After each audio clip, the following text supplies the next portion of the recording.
Hello there folks, my name is Spoonks and welcome back to another episode of Box Office Chat. This is the show where I break down the top 5 domestic box office results, see where each movie landed, and see how well each movie did. And before we get started, I just want to reiterate that Christmas Eve was on a Sunday this weekend, and that's definitely a much different day for going to the movies as opposed to actual Christmas Day, which was the day after, of course.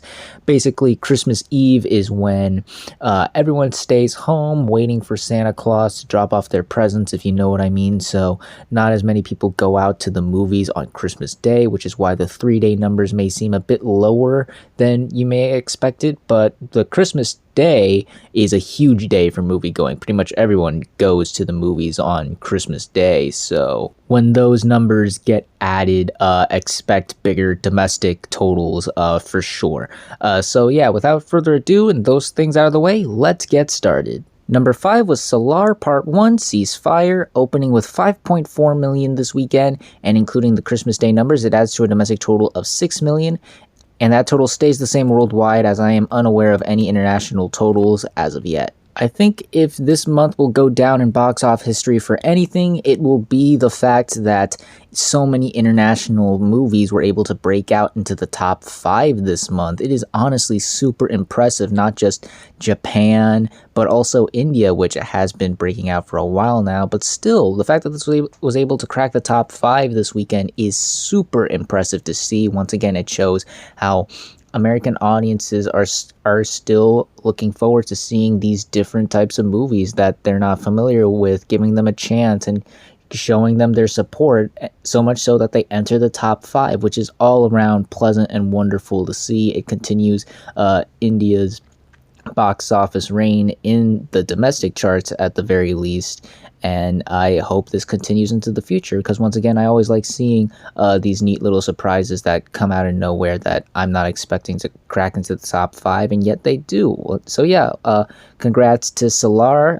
You were able to crack the top 5. Very impressive. We'll see how it legs out. These international films, especially the ones from India, do tend to be very front-loaded, and seeing where it's at in the top 5, it wouldn't surprise me to see it out of the top 5 pretty soon, but still, the fact that it was able to crack the top 5 at all, given the numerous amount of new movies hitting theaters this holiday season, is very impressive. So good on you, Solar. Number 4 was Anyone But You, opening with 6 million for the 3-day weekend, and including the Christmas Day numbers, it adds to a domestic total of 8 million, and once again, the worldwide number stays the same, as it hasn't been released in any international countries. If you recall last week, I was a bit iffy on this movie. I honestly had no idea how this movie was going to go. It could have either done really great or really terrible, and in my opinion, this was right in the middle. It did okay where my expectations lied at the very least. The benefit to this opening is that it only costed $25 million, and being that it is the holidays, stranger things can happen, you know? It had a big jump this Christmas Day, and from experience, seeing this movie on Christmas Day, theater was filled and the audience seemed to really like it. Speaking of audiences, they gave it a B+ cinema score rating, which is on par with some of these types of R-rated comedies, you know, like No Hard Feelings and Strays. And if we want to go rom-com, it's actually even on par with The Lost City from last year. So if it can manage to, well, it's obviously not going to reach the heights of The Lost City by any means, but if it can just sustain that solid word of mouth throughout the holidays, maybe we could see a sleeper hit here. Maybe not something that stays in the top 5 for a long time, but, you know, at the very least, outside the top 5, it manages to find its audience, make a name for itself, and become a sleeper hit. But once again, there's a lot of competition, and I think this movie, with it coming out so late in December, I feel like this could have done a lot better had it opened much earlier in the month, maybe had much better legs. With lack of competition, it probably would have stood out a bit more, but otherwise, I'd still say this is a decent opening. It could have been a lot worse given the state of rom-coms and just R-rated comedies in general. So yeah, it wasn't a bad opening, but it was also wasn't great either. We'll just have to wait and see how this movie does. Number 3 was Migration, opening with 12 million this weekend, and including the Christmas Day numbers, it adds to a domestic total of 17 million. Worldwide, it sits at $39 million.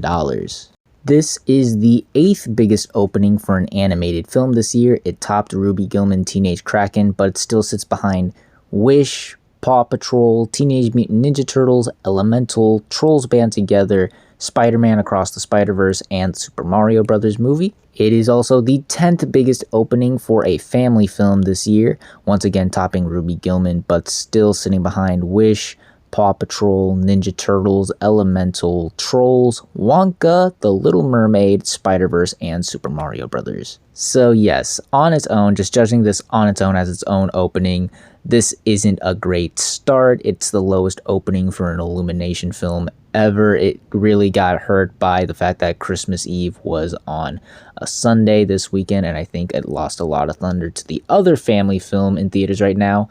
More on that soon. And worldwide, it seems to be faring in the same boat. It's not a terrible start, with the budget being $72 million. An almost $40 million start isn't terrible, and we'll see where it goes from here if it picks up pace internationally. But yeah, this isn't off to a great start. However, it is the holidays right now, and with it being the weekend after Christmas, more and more families are going to be more than eager to go checking some movies out, and audiences do seem to be really enjoying this movie. It got an A on CinemaScore, which is on par with a lot of the more successful animated movies that came out this year. And once again, it didn't cost that much to make. Again, $72 million. It's made a majority of that worldwide. We'll see how it legs out. It got a big jump on Christmas Day, thankfully, so hopefully that fares better for the movie. It seems like kids and families who went to see this seem to really like it, so hopefully it legs out similarly to Puss in Boots or Elemental. I'm not seeing the same level of acclaim as I did for those movies, but it would not surprise me if it was able to surprise at the box office similarly to how those movies surprised. So yeah, not a great start for this movie. I just don't think there was as much interest in this movie initially, but hopefully word of mouth and the positive response it got from families and the fact that it's the only animated movie in theaters until Kung Fu Panda 4 in March will help it out. Once again, it doesn't cost that much, so maybe there will be something here, but yeah, things are off to a slow start for Migration. Number 2 was Wonka, making $18 million this weekend, and including the Christmas Day numbers, it adds to a domestic total of $85 million and a worldwide total of $257 million. So as I predicted last week, Wonka was able to spark a blaze in terms of positive reception and great word of mouth, as it was killing it on the daily numbers leading up to the weekend. And even though, like Migration, it got a bit hurt by Christmas Eve being on a Sunday, it more than made up for that on Christmas Day. It made $10 million, folks, on Christmas Day, which is crazy to think about.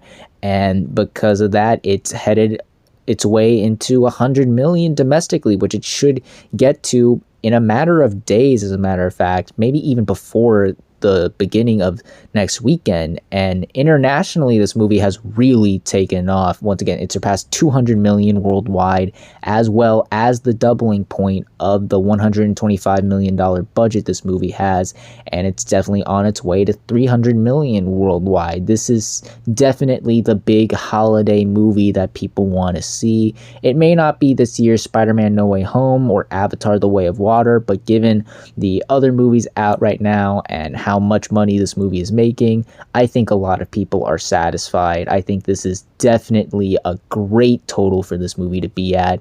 It's wonderful to see an actual great movie making the type of money it needs to make and really taking the world by storm. And I think it's going to continue to do so given the strong word of mouth and how massively successful it was on Christmas Day. So yes, overall a very solid weekend for Wonka, and hopefully this continues into the new year. And finally, let's end the video off with the number 1 movie of the weekend, which was Aquaman and the Lost Kingdom, opening with $27 million for the 3-day weekend, including the Christmas Day numbers. It adds to a domestic total of $38 million. Worldwide, it sits at $118 million. This is the 7th biggest opening for a superhero movie this year. It was able to top Blue Beetle, but it still sits behind Shazam! Fury of the Gods, The Marvels, The Flash, Ant-Man and the Wasp: Quantumania, Guardians of the Galaxy Volume 3, and Spider-Man Across the Spider-Verse. So on the domestic side of things, this did about what I expected. It got a Christmas bump. Yes, it was able to at least just barely get close to the $40 million milestone solely due to how successful it was on Christmas Day. But I just think the fact of the matter is there was just not a lot of interest in this movie, not a lot of buzz, and not a lot of people wanted to go and check it out this holiday season. Again, maybe only people want to check it out because it was the biggest movie out compared to all the other options, which may have piqued some people's interest, but that was about it, really. I don't think a lot of people really remember fondly about the first Aquaman all that much, and obviously not as many people wanted to go check this out on the second time. And internationally, things are a bit better, 80 million internationally, was able to get this to over 100 million for its opening, which isn't bad. Even though the movie cost $205 to $215 million, I guess it could have been a lot worse.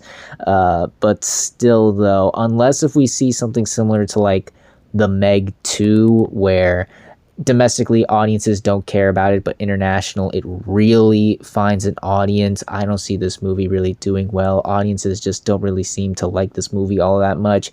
It got a B cinema score rating, which, as we've been shown time and time again with these superhero movies, is not what you want to see. So I'm not expecting this movie to have very strong legs this holiday season, and it may very well be getting overshadowed by a lot of the other big holiday movies coming out this holiday season very soon. So yeah, overall not a great start for Aquaman. Again, it got a bump from Christmas, that's for sure, but I think that's pretty much all that will help this movie out throughout this holiday season, sadly. We'll see what happens. Maybe it can exceed expectations, but I'm gonna hold my breath on that one. And those were your top 5 domestic box office results for this weekend, but we're not quite done yet, as we've got another week ahead of us and new movies hitting theaters. And fortunately for us, a couple movies already have hit theaters on Christmas Day, and while I think some of them have a potential to break out, like Ferrari and The Boys in the Boat, neither of those movies is going to make as big of a splash on the top 5 domestic box office charts quite as much as the one I think is going to do very impressive numbers, The Color Purple. This movie has been making headlines recently about how insanely massive the pre-sales have been for this thing, and it looked like it definitely delivered, as while I'm not aware of the actual results for the film, it is said that on Christmas Day alone, the movie made anywhere from $16 to $18 million in just one day, folks. Clearly, this movie is a phenomenon. Clearly, so many people want to go check this out, and for good reason. The reviews have been very solid. The marketing has been top-notch, at least from my point of view, and there is a lot of interest and buzz about this movie. I do see some people talking about it. This is looking like it's going to be, quite honestly, the Greatest Showman of this year, even though it's probably going to open much better than The Greatest Showman, but you know what I mean. The one holiday release that no one really expects, like months before it comes out, and yet it takes the world by storm. I'm hearing reports that because of how massively well it's doing on Christmas Day, that a lot of the pre-sales are seeping in through the days leading up into the weekend, and I think that is definitely going to happen given how solid these opening numbers are, if they are true. Again, I don't know anything about the official numbers as of yet, but still, these are very impressive numbers nonetheless, and I think this is definitely going to be the big holiday surprise of this holiday season. But we'll see how well this movie truly does, as well as the rest of the movies that land in the top 5 on the next Box Office Chat. And that's going to do it for this week's episode of Box Office Chat. What did you all think of the results? Were you satisfied, unsatisfied? Comment down below and let me know. If you like this video, hit the like button. If you like this channel, hit the subscribe button. Follow me on all the social media links right there. And until next time, everyone, stay sharp.